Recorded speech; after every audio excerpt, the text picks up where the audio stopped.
Wala sa Ginoo. He knows what we have in our heart. Wala tayong matago sa iya, mga igsoon.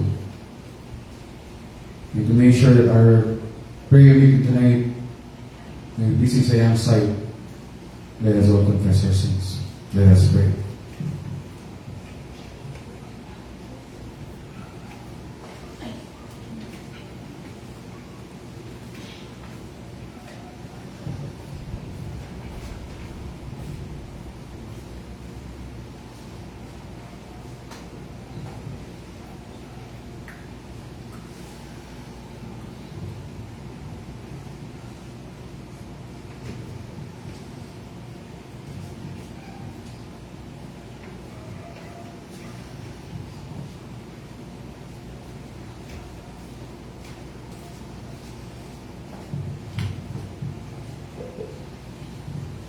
Ginoong Diyos, gamanang sa tanang gabanan.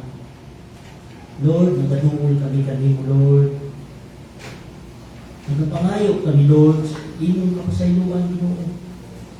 Pasayluan kami, Lord, sa mga sala. Wala ang taon, Lord, ang babag sa among pagpangalagad diya kanimo, Ginoo.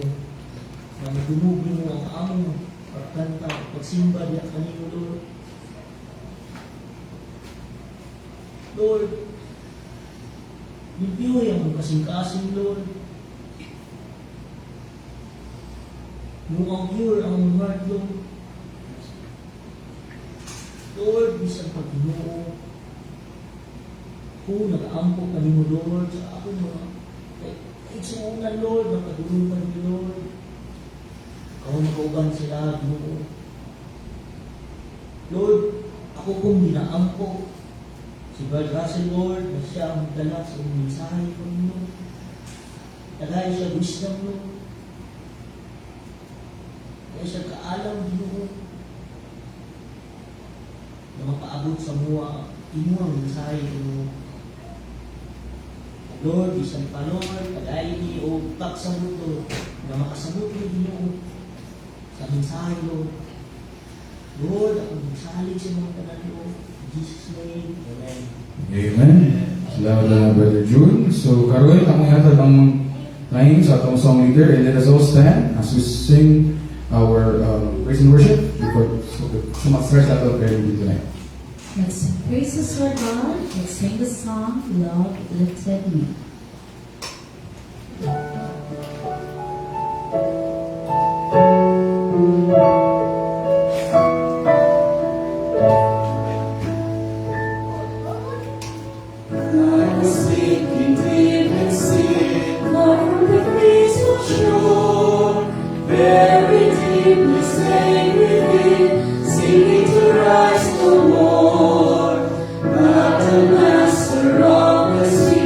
Where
Let's sing the song, I Need Thee Every Hour.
Let us pray.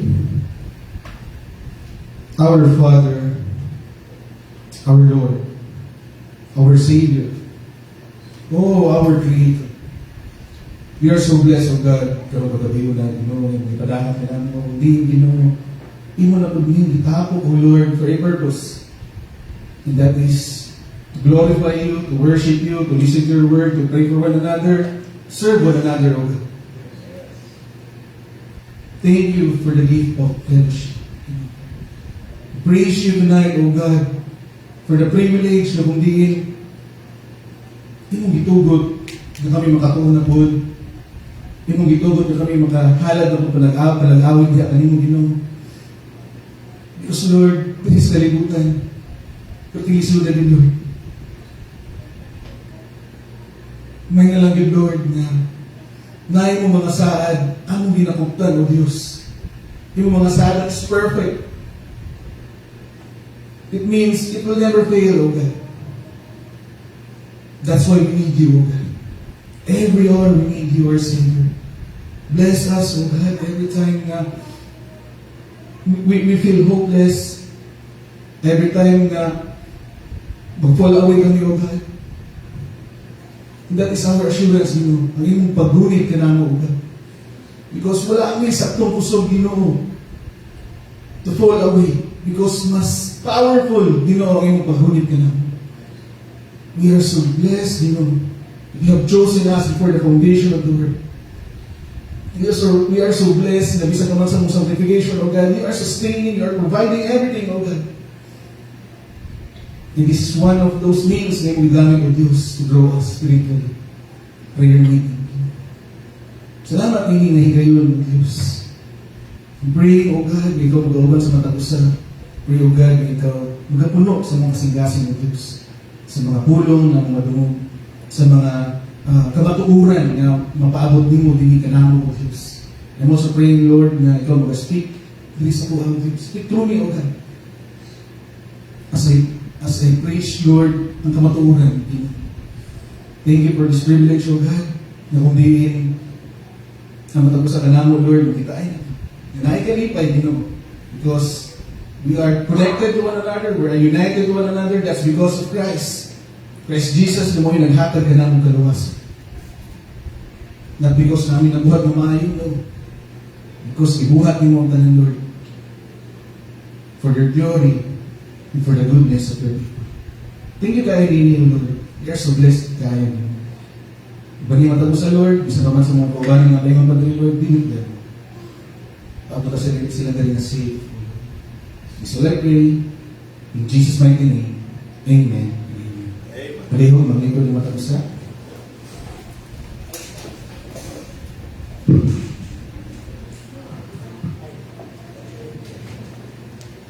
I praise God for this privilege na kung din I have been given the opportunity na makahatag ng mensahe kaninyo, no, a short message next word about prayer.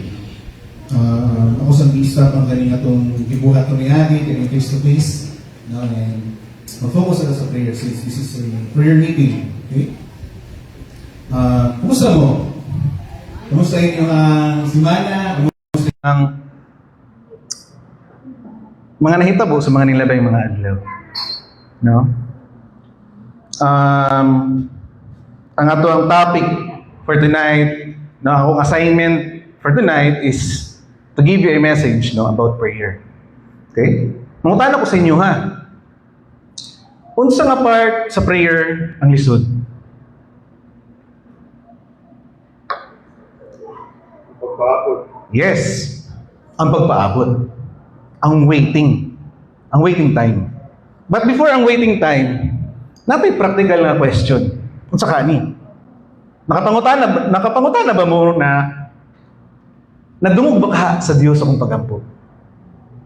Nakapangutan na ba mo ana? Ug kung nadungog sa Dios akong pagampo, tubagon ba ka niya? Because aya ang waiting time, we have to make sure na nadungog sa Dios ug iyang tubagon ang atong pagampo. And this is our message for tonight. Atong makita sa 1 John 5 verses 14 to 15. This is a promise, no? Gisulat ni Apostol Juan alang sa mga magtotoo. Wala naka-address kinsa, wala naka-address kinsa nga church sa pastor. That's why giila ni siya as general epistle. But mga scholars they believe na alang kini dito sa mga Kristohanon, no, dito sa probinsya sa Asia Minor na kundi we know today as Turkey.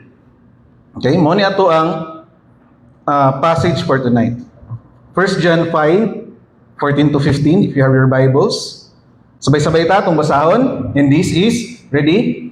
And this is the confidence that we have in Him, that if we ask anything according to His will, He hears us.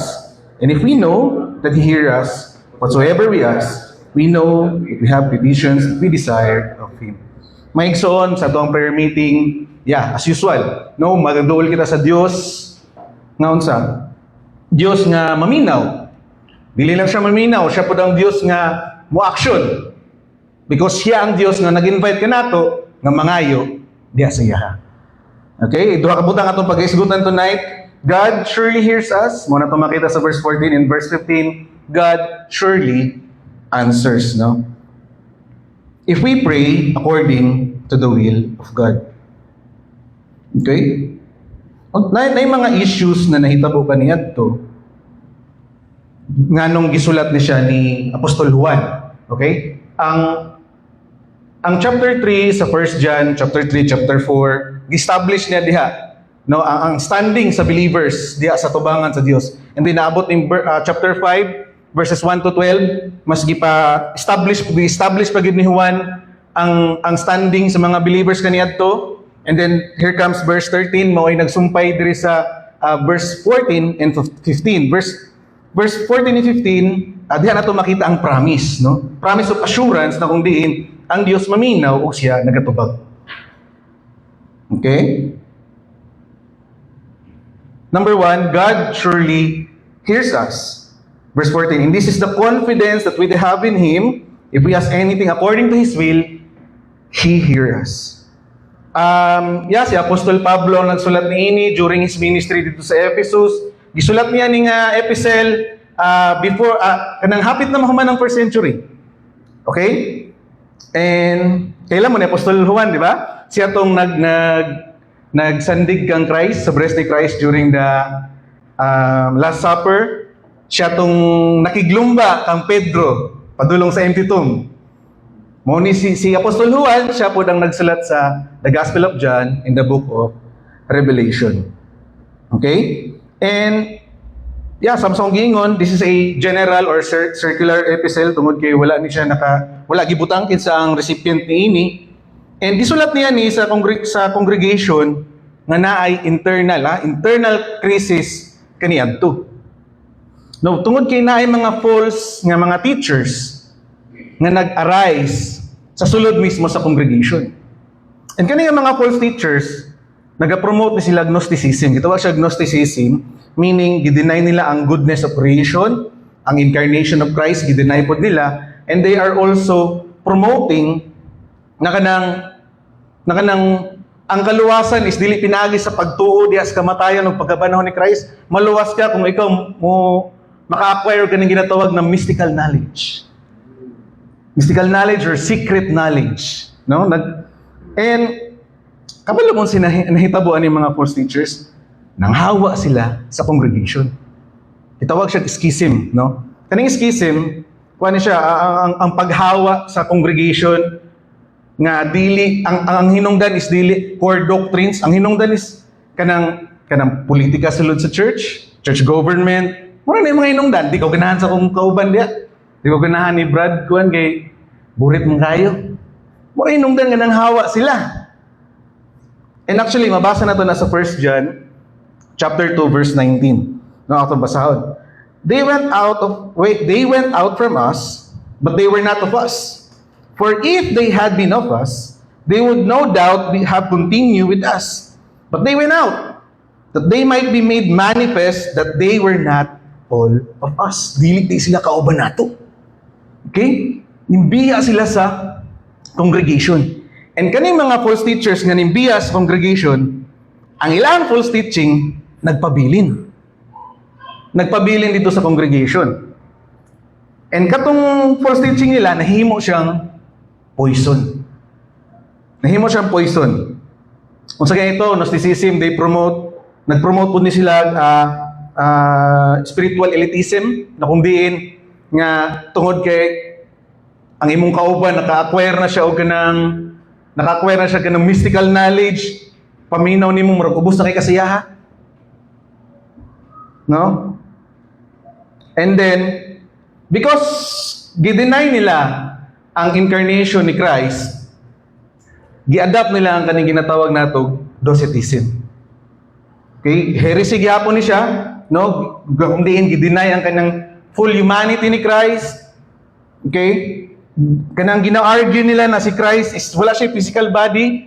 Si Christ lang daw is kanang spiritual being lang daw siya. They embrace ang kaning spiritual Christ, but they reject ang kaning Kristo nga nagsakripisyo. Gi-reject nila ang atoning sacrifice ni Christ dito sa cross.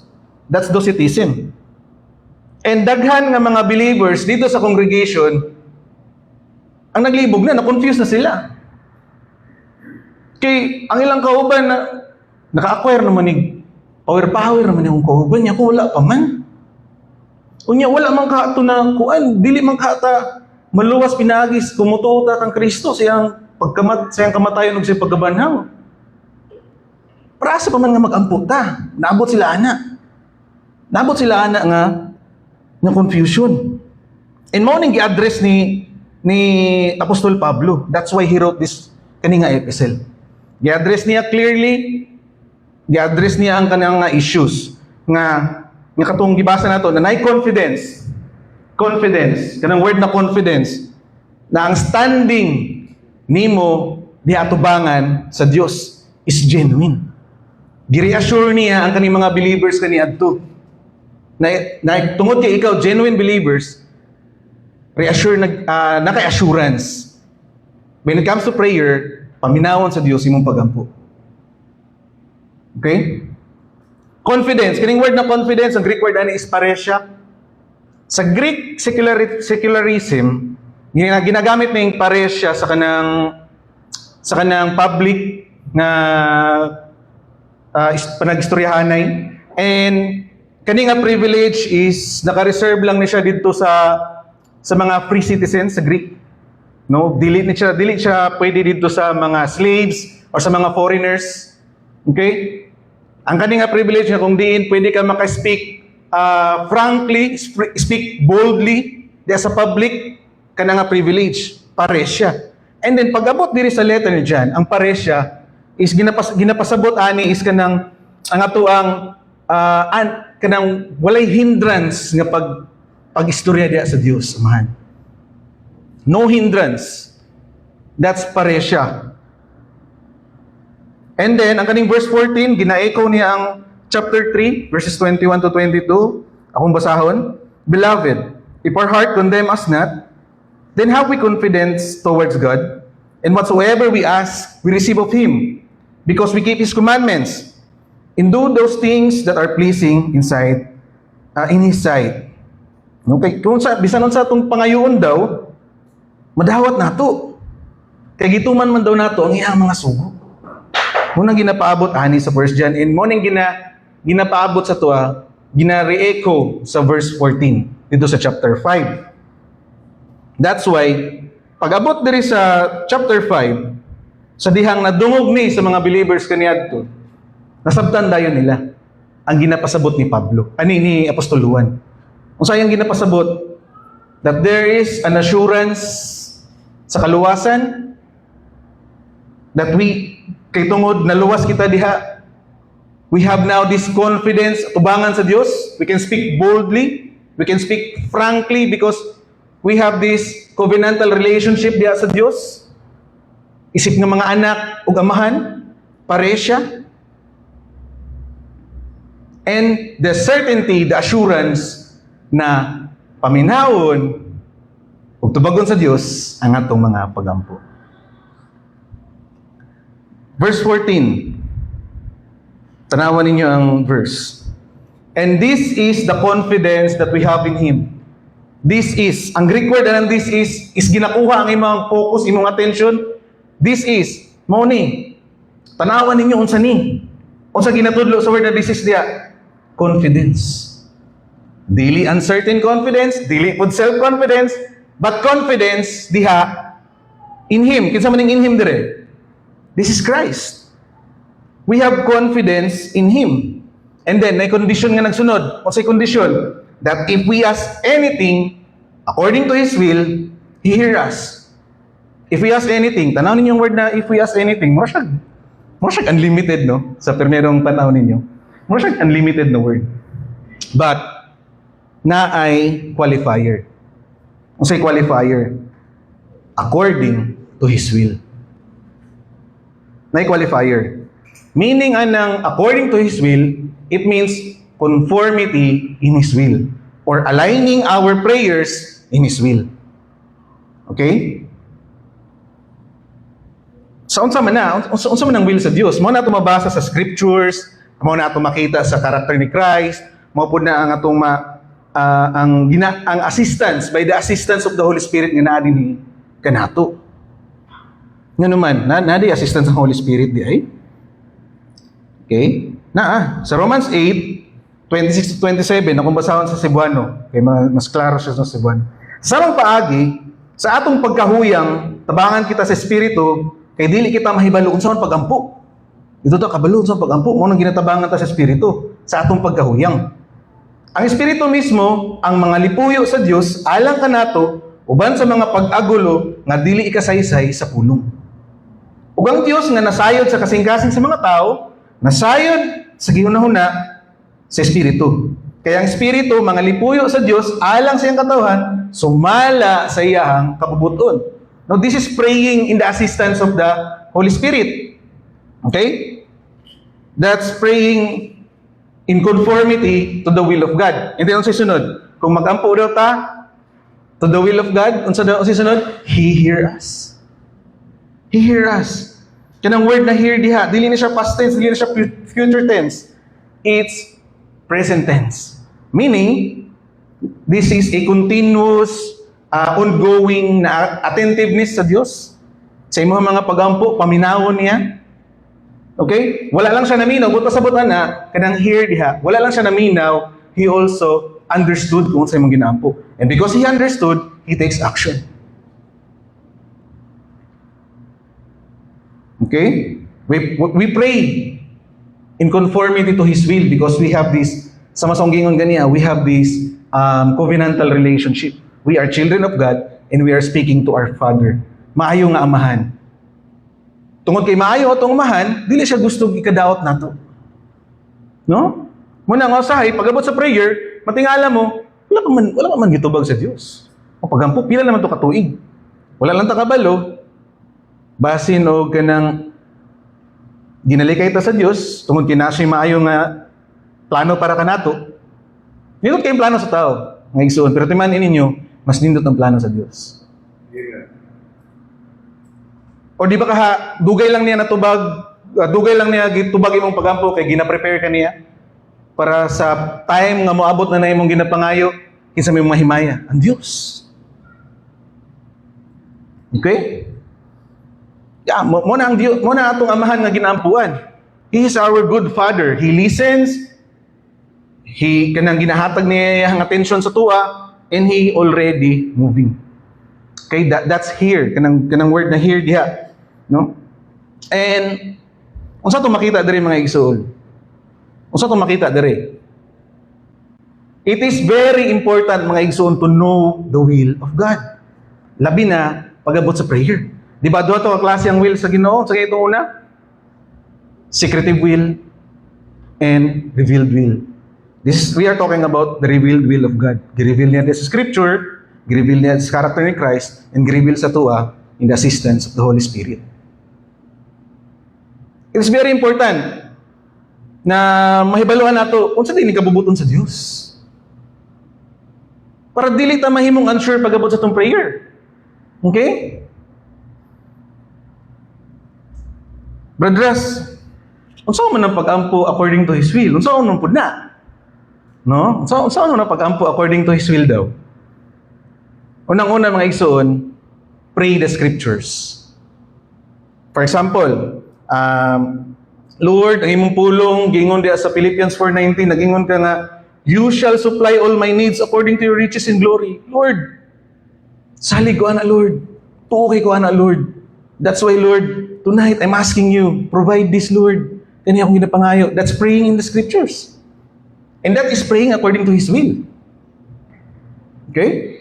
Ikadua, how to pray according to His will. Iampo nato nga ang character sa Dios ma-display.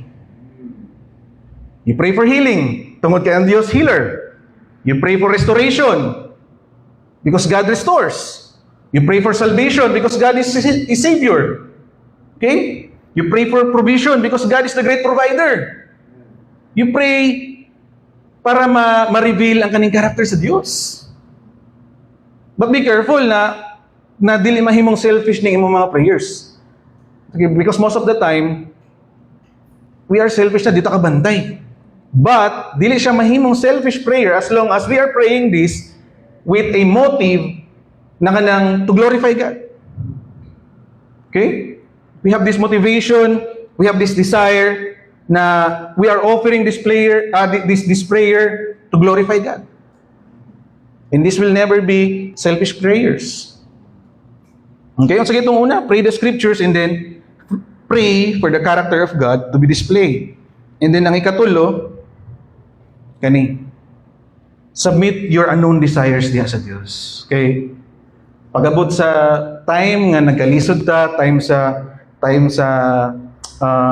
affliction, mga kalisod na maging speechless na ka, wala ka balong sa mga buhaton, Lord, gano'n nahitabo man ni Lord, gano'n nga, anong sa kuha pa man, Lord?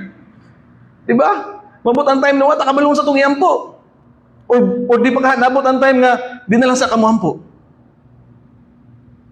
But unsay prayer ni Christ dito sa Gethsemane?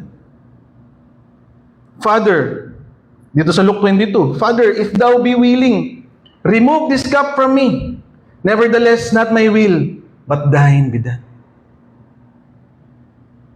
No? Apan dili sa mong pagbuot ang matuman. Apan ang imong kabubuton ang matuman, Amahan. Ben, kung maabot ang time na maging speechless ta sa atong prayer, we don't know kung sa atong iyampo, isalig na to tanan diya sa kabubuton sa Dios. And that is praying according to His will. Okay? Pray the scriptures, pray na ang karakter sa Dios ma-display, and pray na kanang imuhang i-pray nimo, i-submit nimo imong unknown desires diya sa Dios. No? Because if we ask anything according to His will, He hear us. That's the promise of verse 14. And here comes verse 15. Conclusion sa verse 14. Ano daw? If we ask anything according to His will, He hear us. Ano yung conclusion? If we know that He hear us, whatsoever we ask, we know that we have the petitions we desired of Him. Nindot kayo ang last phrase. We have the petitions that we desired of Him. Banda, tanaw niyo yung word na have. Dili po siya present tense. Dili po siya future tense. No? Wala man gingon dia that we will have. Gingon dia we have. Okay? But pasabot, bisan pag wala pa nato nakita niya itong ginapangayo, we already have them. Mo nang ginapaabot sa verse 15. No, unsa gingon sa Hebrews 11 verse 1. No? Unsa gidefine niya ang faith nga unsa? The substance of things hoped for, the evidence of things not seen. That is faith. Wala pa nimo nakita imong ginipangayo, pero unsa ingon sa verse 15? Naana nimo, naangko na nimo. You already have them. No? We have the petitions that we desire of Him. Because God hears us. He is attentive sa itong mga pag-ampo. He understands ang atong prayer. And He takes action. That is praying according to His will. No, na-remember ninyo pangutana na to ganiha? Sa ito? Nadungog ba ka sa Dios atong akong pag-ampo? O kung nadungog niya, tubugon ba ka niya? And because we understand now na ang Diyos day maminaw, ang Diyos day mo take action, and He understands, ang atong pangutana mausab na. So, unsang paagi ka tubagon sa Diyos ang akong pag-ampo? No? So, unsang paagi ka? Okay? Diri masulod ang kanang ginaingon ni Migs ganiha nga waiting. Waiting time. Because you are expecting, no? Nagahulat ka sa unsang paagi tubugon sa Dios ang imong pagampo. Nayuban nga dali ra. Tubugon dayon napuyuban pila pa ka years. Para sa prayer ni Ma'am Russell, pila ka years. Napoy uban nga sa lahi nga porma ginatubag sa Dios ang ilang pagampo. But one thing is for sure, that God answers faithfully. Remember that, mga igsoon. Petitions. Ang Greek word sa petitions is aitemata, but pasabot kanang specific na mga request. Specific. We should be specific dahil sa itong pagampo. So, unsa man ni? The things we desired of Him. Okay? Wala ni siya gina-minimize, ha? Wala ni gina-minimize ang atong mga prayer nga basin makaingon ka nga, Wala pa gitubag sa Dios ang pagampo. Pila naman to ka years? Wala siguro to naalayin si Hangwil. No. Wala gina-minimize sa Ginoo. He answers our prayer. Okay? That's our assurance. Pero we have to be careful po no sa tuwang prayer. Because we have now the kanang knowledge na tubagon sa Dios atong prayer. Every prayer nahibala na to na naalign di siyang will. But we have to be careful. Na dili nato ma-reduce ang Ginoo na mura siya genie. Na mura na po siya Santa Claus. No, we have to be careful po sa ingon ana. Okay? Rather, remember nato that we are children of God, we are speaking sa tong good Father. We have this covenantal relationship. Okay? Dili na i-ignore sa Dios because we are His children. Dili maghandom ang Dios o ikadaot nato. Okay?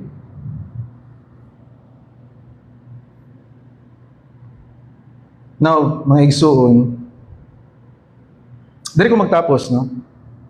Verse 15, kung application lamang, pray with faith. Pray with faith. No? Hebrews 11:1, wala pa niyo nakita. But you already have them.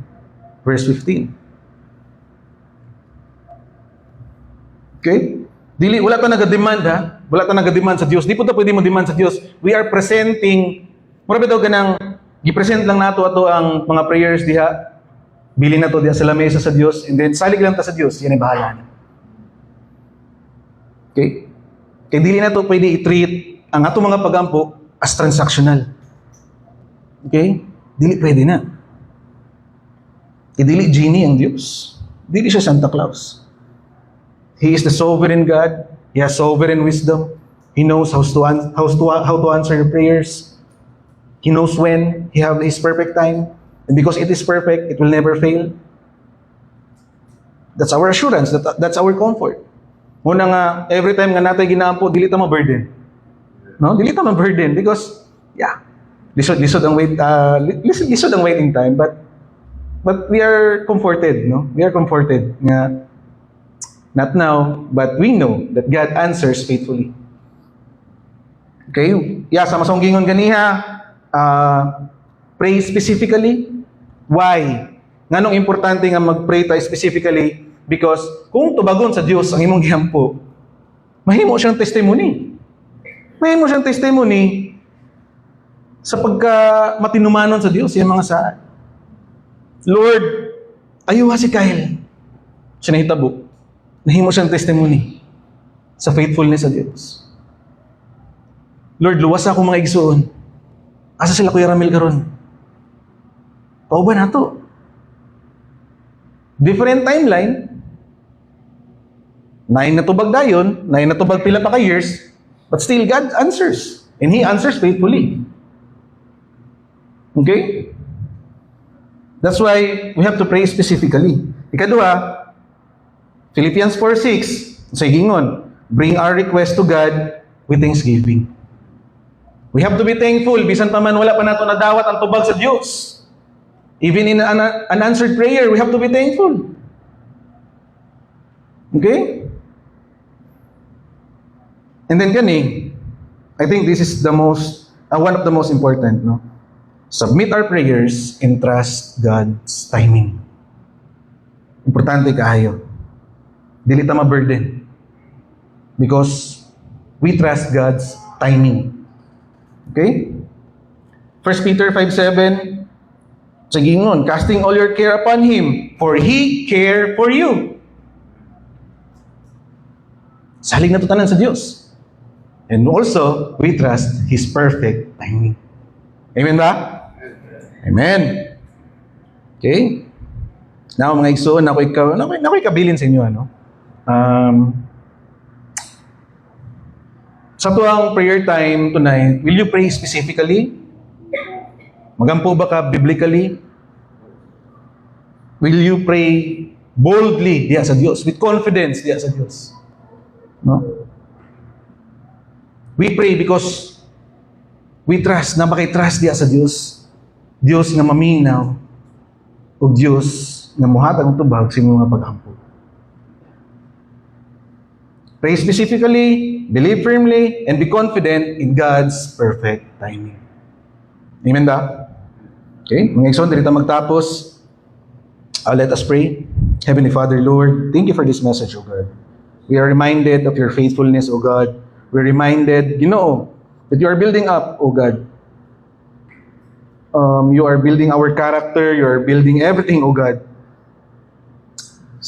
Mauna nga, Lord, nga sa dihang tubagon na nimo mga pag-ampo, Ginoo, we are ready. We are mature.